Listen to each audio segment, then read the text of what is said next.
of events took place, and with your permission, Mr. President, I would like to ask Ms. Rosemary DiCarlo to be able to brief you on those events. But simultaneously, the day was full of rumors and indications that an offensive against the Ukraine was imminent. In the recent past, there were several situations with similar indications, similar rumors. And I never believed in them, convinced that nothing serious would happen. I was wrong. And I would like not to be wrong again today. So, if indeed an operation is being prepared, I have only one thing to say from the bottom of my heart. President Putin, stop your troops from attacking the Ukraine. Give peace a chance.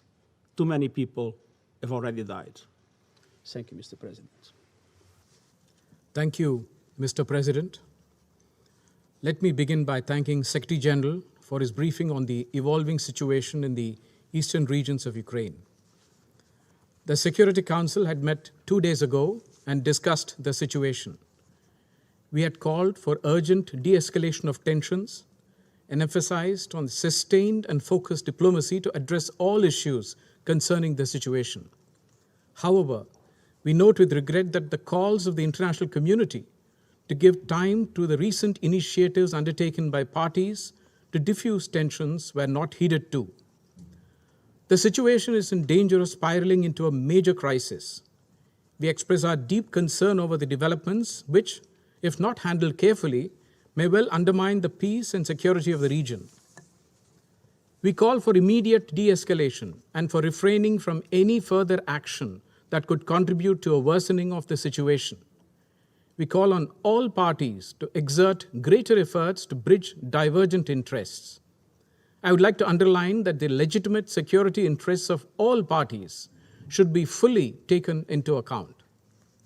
India has consistently advocated at the United Nations the need for peaceful settlement of disputes in accordance with international law and with agreements entered into by parties concerned.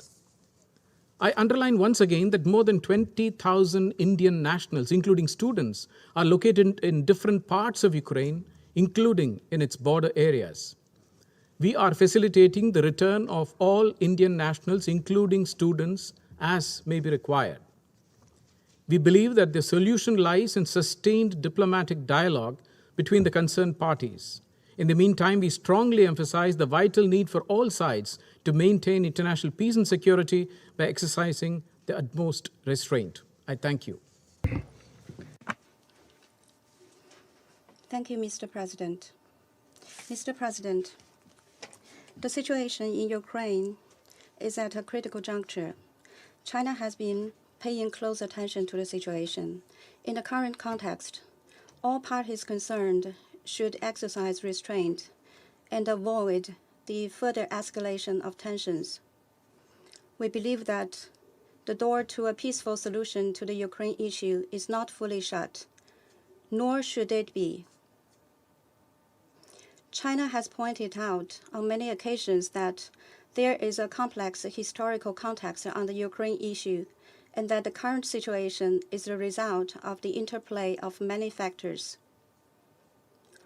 China's position on safeguarding the sovereignty and territorial integrity of all states has been consistent. The purposes and principles of the UN Charter should be jointly upheld. We hope that all parties concerned will stay cool-headed and rational and commit themselves to enhance dialogue and consultation to resolve relevant issues properly through negotiations and address each other's legitimate security concerns in line with the principles of the UN Charter. It is especially important at the moment to avoid fueling tensions. China will continue to promote peace talks in its own ways and welcomes and encourages all efforts aimed at a diplomatic solution. Thank you, Mr. President.